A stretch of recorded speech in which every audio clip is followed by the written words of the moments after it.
ഞാനിപ്പോൾ നിൽക്കുന്നത് മേരി മജോറെ ബസിലിക്കയുടെ മുമ്പിലാണ്. ഈ ബസിലിക്കയുടെ പ്രത്യേകത നമുക്കറിയാം. പരിശുദ്ധ അമ്മയ്ക്ക് സമർപ്പിക്കപ്പെട്ട സാലൂസ് പോപ്പോളി റൊമാനൂസ്, അതായത് റോമൻ ജനതയുടെ രക്ഷ എന്നറിയപ്പെടുന്ന പരിശുദ്ധ അമ്മയുടെ ആ ബസിലിക്കയുടെ മുമ്പിലാണ്.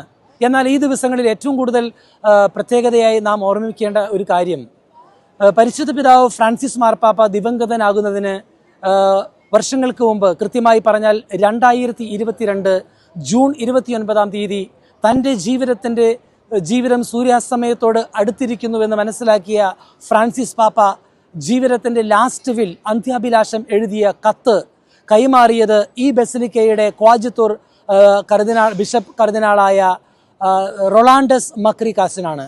ഇപ്പോൾ നിങ്ങൾ ചിത്രത്തിൽ കാണുന്ന ആ കർദിനാളിനാണ് ഫ്രാൻസിസ് മാർപ്പാപ്പ തൻ്റെ മരണശേഷം എന്താണ് ചെയ്യേണ്ടതെന്നും തൻ്റെ ശവസംസ്കാര ചടങ്ങുകൾ എങ്ങനെയാണ് ചെയ്യേണ്ടതെന്നും പ്രത്യേകമായി സംസാരിക്കുകയും കൈമാറ്റം ചെയ്തതും ഈ കർദിനാളിനാണ്. ഈ ബസിലിക്കയുടെ അകത്താണ് ഏപ്രിൽ 26 ശനിയാഴ്ച ദിവസം ഫ്രാൻസിസ് മാർപ്പാപ്പയുടെ മൃതസംസ്കാര ചടങ്ങുകൾ നടക്കുന്നത്. നമ്മൾ ആ ബസിലിക്കയുടെ അകത്ത് പോകുന്നതിന് മുമ്പ് അത്ഭുതപ്പെടുത്തിയ ഒരു കാഴ്ചയിലേക്ക് നമുക്ക് പോകാം.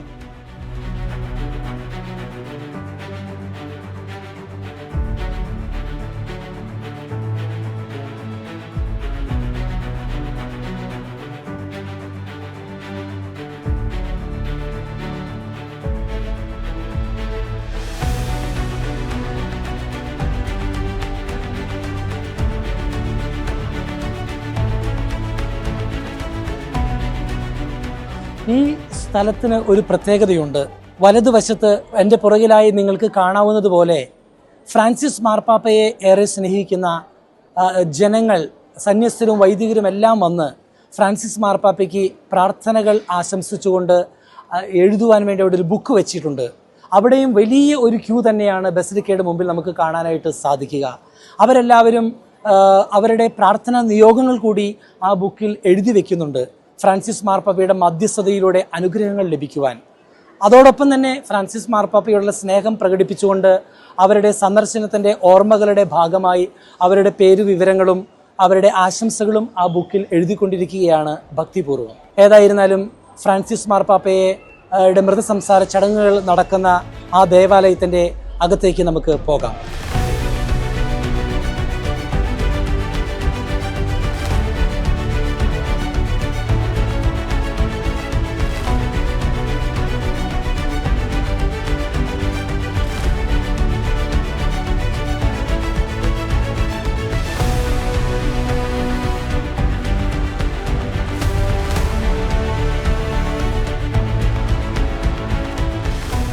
ഞാനിപ്പോൾ നിൽക്കുന്നത് റെജീന പാച്ചിസ്, ക്വീൻ ഓഫ് പീസ് എന്ന് പറയുന്ന മാതാവിൻ്റെ സ്കൾപ്ചറിന് മുമ്പിലാണ്.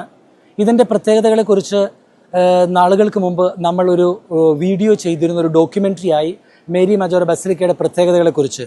എങ്കിലും ഇപ്പോൾ അത് വീണ്ടും ആവർത്തിക്കേണ്ടതായിട്ടുണ്ട്. കാരണം ഫ്രാൻസിസ് മാർപ്പാപ്പ തൻ്റെ ആത്മകഥയിൽ ഇങ്ങനെ എഴുതി വച്ചിരുന്നു: മേരി മജോറെ ബസിലിക്കയിൽ റെജീന പാച്ചിസ് എന്ന് പറഞ്ഞ മാതാവിൻ്റെ സ്റ്റാച്യുവിൻ്റെ അരികിലായിരിക്കണം എന്നെ അടക്കം ചെയ്യേണ്ടത്.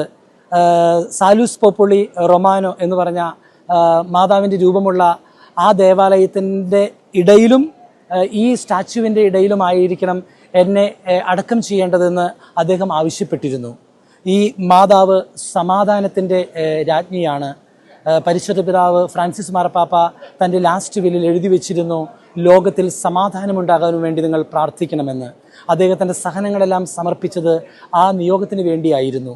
ഈ ദേവാലയത്തിൽ ഈ മാതാവിൻ്റെ അരികിൽ ഫ്രാൻസിസ് മാർപ്പാപ്പയെ ഖബറടക്കം ചെയ്യുമ്പോൾ അദ്ദേഹത്തിൻ്റെ ഹൃദയാഭിലാഷം ലോകത്തിൽ സംഭവിക്കുവാനും യുദ്ധങ്ങൾ ഒഴിവാകാനും വേണ്ടി നമുക്കും കൂട്ടത്തിൽ പ്രാർത്ഥിക്കാം. ഏതായിരുന്നാലും ഏപ്രിൽ 26 ഫ്രാൻസിസ് മാർപ്പാപ്പയുടെ മൃതസംസ്കാര ചടങ്ങുകൾക്കായി ഈ ദേവാലയത്തിലേക്ക് ആ പൂജ്യ ശരീരം കൊണ്ടുവരുമ്പോൾ അത് വയ്ക്കുന്ന സ്ഥലത്തേക്ക് നമുക്ക് പോകാം.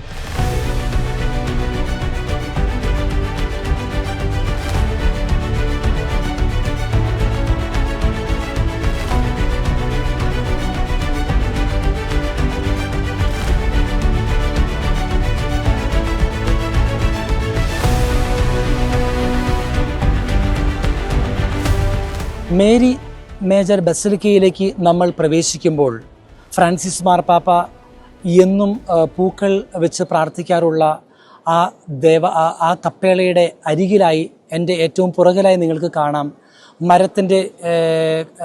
മരപ്പലകകൾ വെച്ച് ക്യാബിൻ പോലെ പണിതിരിക്കുന്ന എൻ്റെ പുറകിലുള്ള ആ സ്ഥലം. അവിടെയാണ് ഫ്രാൻസിസ് മാർപ്പാപ്പയുടെ മൃതദേഹം ഈ മേരി മജോര ബസലിക്കയിലേക്ക് കൊണ്ടുവന്ന് പ്രത്യേകമായി വെച്ച് പ്രാർത്ഥിക്കുന്ന ഒരു സ്ഥലം.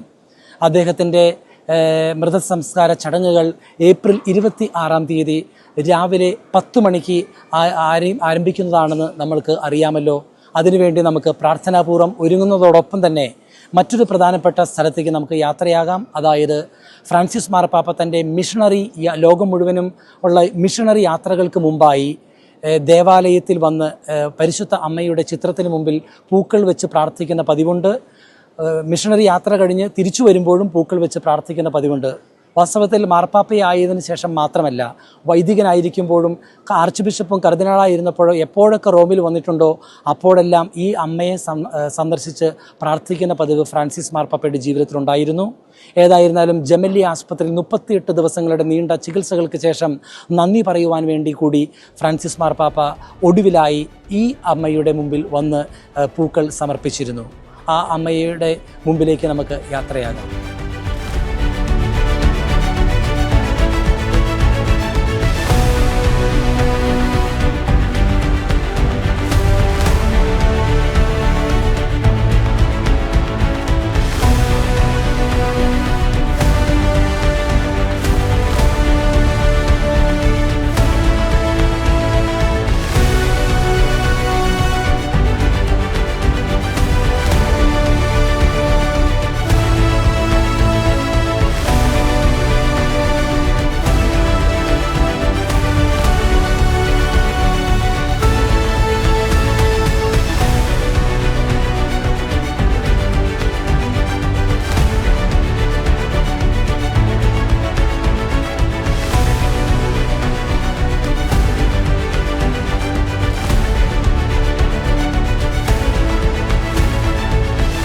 മേരി മജോറെ ബസിലിക്കയുടെ അകത്താണ് ഞാനിപ്പോൾ നിൽക്കുന്നത്.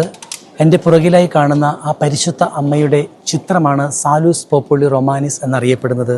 ഫ്രാൻസിസ് മാർപ്പാപ്പ തൻ്റെ മിഷണറി യാത്രകൾക്ക് മുമ്പ് പൂക്കൾ സമർപ്പിച്ച് പ്രാർത്ഥിച്ചിരുന്ന ദേവാലയമാണിത്. മിഷണറി യാത്രകൾ കഴിഞ്ഞ് വരുമ്പോഴും പ്രാർത്ഥിച്ചിരുന്ന ദേവാലയമാണിത്. 38 ദിവസം ജെമല്ലി ആസ്പത്രിയിൽ നേരത്തെ സൂചിപ്പിച്ചതുപോലെ ചികിത്സകളെല്ലാം കഴിഞ്ഞ് നന്ദി പറയുവാൻ പരിശുദ്ധ പിതാവ് ഫ്രാൻസിസ് മാർപ്പാപ്പ ഒടുവിലായി തൻ്റെ അവസാനത്തെ യാത്രയായി കടന്ന് ഈ ദേവാലയത്തിൽ വന്ന് പ്രാർത്ഥിച്ചിരുന്നു.